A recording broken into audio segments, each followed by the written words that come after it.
आपको बता दें कि हमारे साथ रिटायर्ड कर्नल सारंग थत्ते जी फोन लाइन पर जुड़ गए हैं। सारंग जी, बहुत बहुत स्वागत है आपका पत्रकार टीवी में। जिस तरह से एयर स्ट्राइक के बाद भी पाकिस्तान अपने नाकाम मंसूबों को अंजाम देने के लिए बाज नहीं आ रहा और लगातार सीज फायर उल्लंघन कर रहा है, वायु सीमा में दखल देने की कोशिश कर रहा है, क्या आपको ये नहीं लगता कि पाकिस्तान को अब समझ जाना चाहिए कि उसकी दाल किसी भी स्टेज पर नहीं गलने वाली और उसे ये छोटी हरकतें करना छोड़ देना चाहिए? नमस्कार, मैं कर्नल सारंग थत्ते नई दिल्ली से बोल रहा हूं। जी, आप सही कह रहे हैं कि पाकिस्तान को समझ जाना चाहिए, लेकिन अगर आप हमारे इतिहास की तरफ निगाह डालें तो सन 47 से अब तक पाकिस्तान की समझ कमजोर ही रही है। जी, सभी तरीकों से उन्हें समझाने की कोशिश हर मंच पर भारत ने की है, लेकिन आतंकवाद को अपनी धरती से हटाने की कोई कोशिश उन्होंने कभी नहीं की है। इसके अलावा अगर फिलहाल जो स्थिति बन पड़ी है हमारी सीमा पर, उसे अगर देखें तो इस बात को हमें समझना होगा कि पाकिस्तान के पास में दूसरा कोई चारा नहीं है। जी, हमारे यहाँ कोई टेरर कैंप नहीं है जिसके ऊपर वो बमबारी कर सकता है। हमारे जो तैयारे हैं वो हवा में उड़ान जो भर रहे हैं वह सिर्फ इसलिए भेजे जा रहे हैं कि हम पाकिस्तान को हमारी सीमा में दाखिल ना होने दें, पाकिस्तान के हवाई जहाजों को हमारी सीमा में ना आने दें। इस हालात में फिलहाल जो हमारे हवाई जहाज ने पाकिस्तान के F-16 को मार गिराया है, यह एक कामयाबी है, लेकिन हम इसके लिए तैयार थे। यह होना ही था, यह मुमकिन था कि पाकिस्तान इस तरह से कुछ न कुछ कोशिश करेगा। तो उसको सीख दे रहे हैं और देते रहेंगे। मेरा एक और मकसद आपको यह बताना है आपके माध्यम से दर्शकों को कि अब भारत के अलग अलग प्रांतों में हमें चौकस रहना होगा। यह एक बहुत जरूरी चीज है, क्योंकि आत्मघाती दस्ते पाकिस्तान से स्लीपर सेल के तौर पे हिंदुस्तान के भीतर मौजूद हैं। इसमें कोई दो राय नहीं है, और उनका काम सिर्फ यही है कि वे आईडी के मदद से अपने आप को उड़ाए और आतंकवाद को इस तरह से पूरे देश में फैलाना शुरू करे कि एक दहशत का वातावरण देश में पैदा हो जाए। इसलिए हर आम और खास को अब यह कोशिश करनी होगी कि हवा में ये जो लड़ाइयाँ हो रही हैं, हमने उनका एक हवाई जहाज गिराया, उसके बाद वो हरकत में आए हैं, लेकिन हमें जमीन पर हर तबके के लोग को चौकस रहना बहुत जरूरी है। सारंग जी, आपसे जानना चाहेंगे, जिस तरह से आपने बोला कि स्लीपर सेल्स इंडिया में एक्टिव हैं और वो किसी भी तरह की घटना को अंजाम दे सकते हैं, हम आपसे ये पूछना चाहेंगे आपसे कि आप किस तरह का संदेश देना चाहेंगे या किस तरह से आप हमारी ऑडियंस को ये बताना चाहेंगे कि वो अपने क्षेत्र में रह के अलर्ट किस तरह से रहे। जिस तरह से भारतीय सेना बॉर्डर्स पर सिक्योरिटी कर रही है, बॉर्डर्स पर तैनात है, आम जनता जो मिडिल क्षेत्र में रहती है, जो मध्य में रहती है, उसे किस तरह से अलर्ट रहने की जरूरत है, या कुछ संदिग्ध गतिविधि होती है तो उसे किस तरह से एक्शन लेना चाहिए? हाँ, यही एक हिस्सा है जो एक आम इंसान और आम भारतीय इस देश के लिए कर सकता है। एक आम भारतीय जो है वह पुलिस और सेना का आंख और कान बन सकता है। यह जिम्मेवारी उसको महसूस होनी चाहिए कि उसके आसपास में जो कुछ भी हो रहा है उसको अब वो तिरछी निगाह से देखे। हम आम सड़क पर चलते हैं, हमें बिल्कुल फर्क नहीं पड़ता हमारे पास से कौन गुजर जाता है। हम किसी गाड़ी को खड़ा देखते हैं, हम बिल्कुल चिंता नहीं करते कि उस गाड़ी में क्या है, कौन है, किस लिए खड़ी है गाड़ी, किस वजह से यहाँ पर ये गाड़ी खड़ी है, क्योंकि इतना पुलिस बल हिंदुस्तान में मौजूद नहीं है कि हम हर किसी को हर चौराहे पर और हर जगह पर मौजूद करा दें। इसीलिए एक आम नागरिक को देखना पड़ेगा कि उसके घर के पास में जो रहने वाले हैं वो कौन है, वहाँ कौन लोग आते हैं, किस किस्म का सामान लाया जाता है, वो क्या काम करते हैं, कहाँ जाते हैं, रात बेरात क्या हो रहा है, कौन उसके घर में आ रहा है। साथ ही आप जब भीड़ भाड़ वाले इलाके में है तो क्या किसी ने किसी किस्म का बैग, झोला या कोई पैकेट कहीं छोड़ दिया है और वो वहां से निकल पड़ा है। इन चीजों के लिए हमें हमारी आंखों से सीधे नहीं तिरछे देखना होगा जी। हमें ढूंढना होगा इस किस्म की चीजों को, जो हो सकता है किसी किस्म का आईडी हो तो हमें उसकी तुरंत सूचना पुलिस को देना जरूरी है जी। हर इलाके में पुलिस मौजूद है, लेकिन तुरंत उसके ऊपर कार्रवाई करने की जिम्मेवारी एक आम नागरिक पर बन पड़ी है।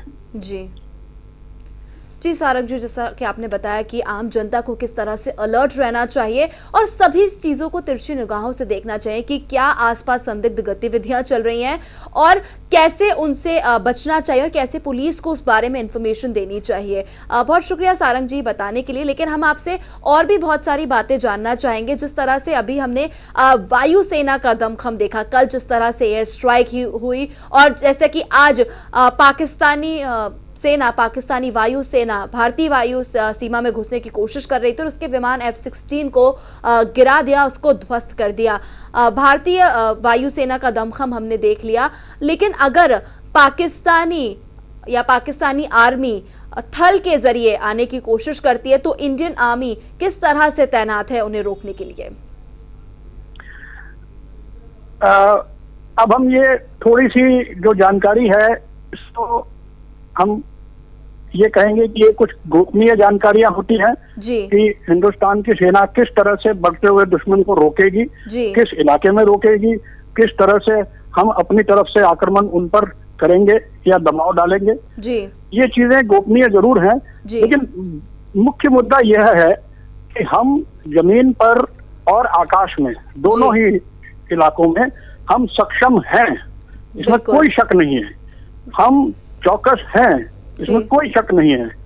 आज जवानों की छुट्टियां कैंसिल हैं, लोग अपने अपने ड्यूटी स्थान पर मौजूद हैं और अगर हम देख रहे हैं कि जानकारी मिलती है, खुफिया जानकारी मिलती है कि सीमा पार टैंकों का जमावड़ा हो रहा है या वहां हरकत हो रही है, तो जो लोकल कमांडर हैं वह अपने लेवल पर और अपने से ऊपर वाले लेवल पर जानकारी को आपस में एक दूसरे से बातचीत करके उसका मुंह तोड़ जवाब देने की तैयारी में हमेशा रहेंगे, इसमें कोई शक नहीं है।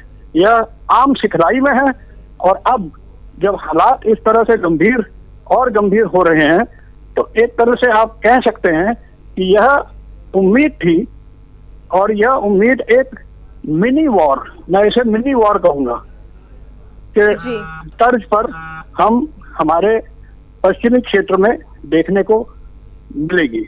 जी सारंग जी, जिस तरह से सभी पायलट्स को 2 मिनट में उड़ान भरने का समय दिया गया है, कहा गया है कि 2 मिनट में उड़ान भरने के लिए तैयार रहें, तो क्या अब भारतीय सेना आर पार की स्थिति में आ गई है कि वो हर चीज से लड़ने के लिए तैयार है? 2 मिनट में पायलट उड़ेंगे और पाकिस्तान को मुंह तोड़ जवाब देंगे? जब हम कहते हैं कि पायलटों को ये हिदायत दी गई है कि वे बिल्कुल अलर्ट रहें और 2 मिनट के भीतर उड़ान भरें, तो यह उम्मीद नहीं करना चाहिए कि जितने भी पायलट इस समय जमीन पर हैं वह सब इसी तैयारी में हैं। यह नहीं, हमारे पास अलग अलग और तरीके हैं जिससे हम यह पता करते हैं कि पाकिस्तान के तैयारे उनके उड़ान क्षेत्र में क्या कर रहे हैं जी। उसका जायका हम ले रहे हैं और किस तरफ उनकी हरकत होने वाली है। हमारे पास में एयर डिफेंस का पूरा तरीका मौजूद है, इसलिए यह कहना कि हम 2 मिनट में उड़ान भरेंगे यह थोड़ी दूर की बात है। उससे पहले इस किस्म के तैयारों को हवा में भेजने से पहले भारतीय क्षेत्र के अंदर रहते हुए हम अपने क्षेत्र को महफूज रखने के लिए कटिबद्ध हैं और वो हम कर रहे हैं। इसीलिए आज यह F-16 जब भारतीय क्षेत्र में घुसपैठ करने की कोशिश की है तब हमने उसे मार गिराया है। बिल्कुल, यह कोई नई बात नहीं है, यह और होगा, पर इससे नुकसान पाकिस्तान का ही है। उसे समझना होगा कि उसके तैयारे अगर जमीन दोज होंगे तो उससे उसका ही नुकसान होगा, लेकिन वो करेगा। और यह हम मानकर चले कि आने वाले कुछ दिनों तक, जैसे कि अब बताया गया है कि चंडीगढ़ का हवाई अड्डा भी बंद कर दिया गया है सिविल ट्रैफिक के लिए, श्रीनगर, पठानकोट, ये सभी हवाई अड्डे सिविल ट्रैफिक के लिए बंद हैं। इसका मकसद यह है कि हम हमारे जांबाज भारतीय वायुसेना के पायलट और तैयारों को जगह दे रहे हैं कि वे तुरंत अपनी कार्रवाई के लिए निकल पड़े। जी सारंग जी, मैं आपसे ये जानना चाहूंगी कि जिस तरह से कल मिराज ने अपना दमखम दिखाया और एयर स्ट्राइक की, अगर हम भारतीय लड़ाकू विमानों की बात करें तो भारतीय सेना के पास अभी कौन से अपग्रेडेड वर्जन के एयरक्राफ्ट्स है या लड़ाकू विमान है? जिस तरह से हमें पता है कि राफेल की खरीदी की जा रही है, ऑलरेडी भारतीय सेना के पास राफेल भी है। अगर वॉर की स्थिति बनती है तो ऐसे कौन से लड़ाकू विमान हैं जो भारत के लिए एक सशस्त्र का वो करेंगे, प्रयोग करेंगे उसमें? यहाँ मैं आपको सूचित करूं कि राफेल अभी तक हमारे पास नहीं पहुंचा है। इस सितंबर में राफेल भारतीय वायुसेना में शामिल होगा, लेकिन उसके अलावा Su-30 MPI यह काफी मात्रा में हिंदुस्तान के पास में है। ये फाइटर एयरक्राफ्ट है जी। इसके द्वारा हम अपने युद्ध क्षेत्र के ऊपर हमेशा मौजूद रहते हुए, जिसे कॉम्बैट एयर पेट्रोल कहते हैं जी, हम इस बात को यकीन कर सकते हैं कि यदि दुश्मन का जहाज हमारे इलाके में आता है तो हम उसे गिरा सकते हैं। इसके अलावा एवैक एयरबोर्न अर्ली वार्निंग सिस्टम, यह भी उड़ान अब लगभग 24 घंटे है और इसकी मदद से हम तलाश करते हैं कि दुश्मन के जहाज क्या हमारे इलाके की तरफ बढ़ रहे हैं। इसलिए हमारे पास में जो मौजूदा तैयारे हैं उसमें मिग, Su-30 और तेजस जी, हमारा अपना बनाया हुआ, यह सभी जहाज इस काबिल हैं। जिस तरह से मिराज 2000 ने अपना काम किया, उसी तरह से ये बाकी तैयारे भी मौजूद हैं जो हमारे पास इस समय हैं। जी सारंग जी, अगर भारतीय सेना की बात की जाए या भारतीय सेना के पास उपलब्ध संसाधनों की बात की जाए तो हर स्थिति में भारत अभी मजबूत दिखाई दे रहा है। अगर हम नौसेना की बात करें, क्योंकि पाकिस्तान इतनी छोटी हरकतें हमेशा से करता आया है, चाहे वो थल के जरिए हो, वायु के जरिए हो, चाहे जल के जरिए हो। हालांकि सबमरीन समुद्र में भी तैनात किया गया है। अगर वहां से कुछ स्थिति बनती है, वहां से कुछ घुसपैठियों की कोशिश होती है, तो उसे किस तरह से निपटा जाएगा? यह कहना बड़ा कठिन है, क्योंकि जिस तरह से जमीन पर या आसमान में जी, उस हालात में समुद्र में पाकिस्तान को किसी भी किस्म की हरकत करने के लिए ज्यादा समय लगेगा जी, क्योंकि जो गति युद्धपोतों की होती है वह विमान की गति से आप नहीं कंपेयर कर सकते जी। जो गति युद्धपोत जो समुद्र में चलते हैं उनकी गति टैंकों से नहीं हम मिलाप कर सकते। इसलिए उसकी कोशिश अगर समुद्र में होती है, अरब सागर में होती है, तब हमारे पास में बहुत समय है और हमारे अपना बेड़ा जो है वह इस काबिल है कि हम उसे रोक सके। हमारे पास में पनडुब्बियां हैं जिनकी मदद से हम उसे तहस नहस कर सकते हैं, लेकिन यह तब होगा जब पूर्ण रूप से हम युद्ध में जुटेंगे। फिलहाल मुझे ऐसी कोई भी शंका या आशंका या कोई भी ऐसा महसूस नहीं हो रहा कि पाकिस्तान समुद्र में इस समय डुबकी लगाने के लिए तैयार होगा। जी बिल्कुल, पाकिस्तान को भी शायद अपनी स्थिति अच्छी तरह से पता होगी कि ना वो वायु के जरिए भारत पर हमला कर सकता है, ना ही थल के जरिए और ना ही जल के जरिए, क्योंकि उसकी स्थिति इस समय पे अच्छी नहीं है। चाहे वो आर्थिक दृष्टि से हम देखें, चाहे हम संसाधनों की दृष्टि से देखें या संख्या बल की दृष्टि से देखें। सारंग जी, मैं आपसे ये जानना चाहती हूँ कि पाकिस्तान जैसे कि हमेशा आतंकवादी गतिविधियां करा के अपनी उपस्थिति दर्ज कराने की कोशिश करता है कि पाकिस्तान शायद बहुत बड़ा है या कुछ बहुत बड़ा करने में सक्षम है, क्या लगता है आपको, क्या पाकिस्तान के पास अब सेना से लड़ने की शक्ति नहीं है, इसीलिए वो ऐसे छुटपुट आतंकवादी घटनाओं को अंजाम देता है और अपने आप को साबित करने की कोशिश करता है और प्रॉक्सी हमले करवाता है? देखिए, ये बिल्कुल सही कहा आपने। ये आज की बात नहीं है, ये सन 1980 के बाद का जो दशक शुरू हुआ था तब से ही यह छद्म युद्ध चल रहा है कश्मीर में, और कश्मीर के अलावा अंदरूनी इलाकों में भी पाकिस्तान अपनी तरफ से आतंकवादियों को भेजता रहा है। उनका मकसद सिर्फ यही है, तोड़फोड़ और नुकसान। जी। आगे भी आने वाले दिनों में भी, क्योंकि पाकिस्तान की तरफ से यह कार्रवाई चलती रहेगी। इसीलिए जो बात मैंने सबसे पहले कही थी कि हमें चौकस रहना है, यह बात बहुत जरूरी है कि हर तबके में और हर इलाके में हम ये नहीं कह सकते कि फिलहाल जो लड़ाई हो रही है या फिलहाल जो आपसी तैयारों के पीछे हम जुटे हुए हैं वह सिर्फ जम्मू कश्मीर में है।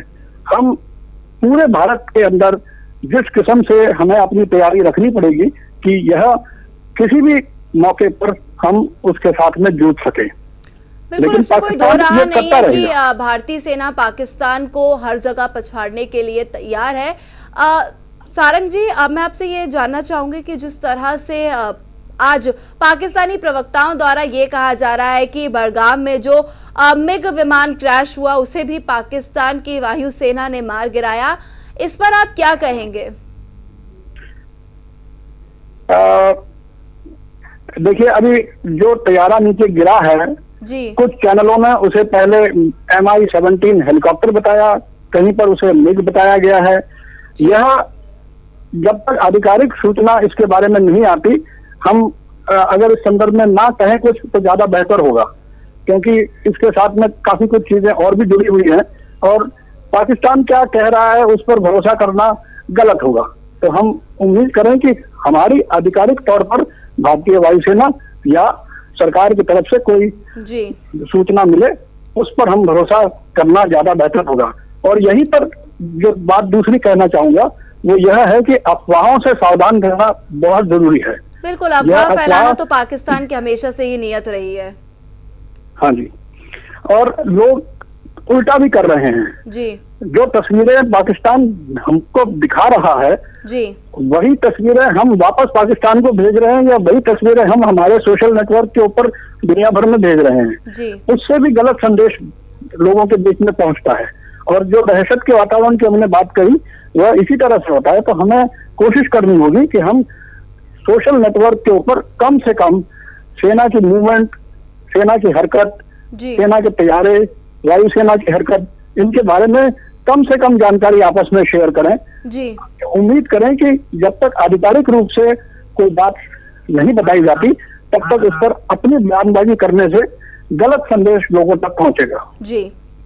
सारंग जी, बहुत शुक्रिया पत्रिका से बातचीत करने के लिए। तो हम आपको बता दें कि हमारे साथ सारंग थत्ते जी फोन लाइन पर जुड़े हुए थे, जिन्होंने बताया कि किस तरह से अगर सेना अलर्ट पर है, चाहे हम जल सेना की बात करें, वायु सेना की बात करें, चाहे थल सेना की बात करें, तीनों सेनाएं अलर्ट पर है, पाकिस्तान को किसी भी स्थिति में मुंह तोड़ जवाब देने के लिए तैयार हैं।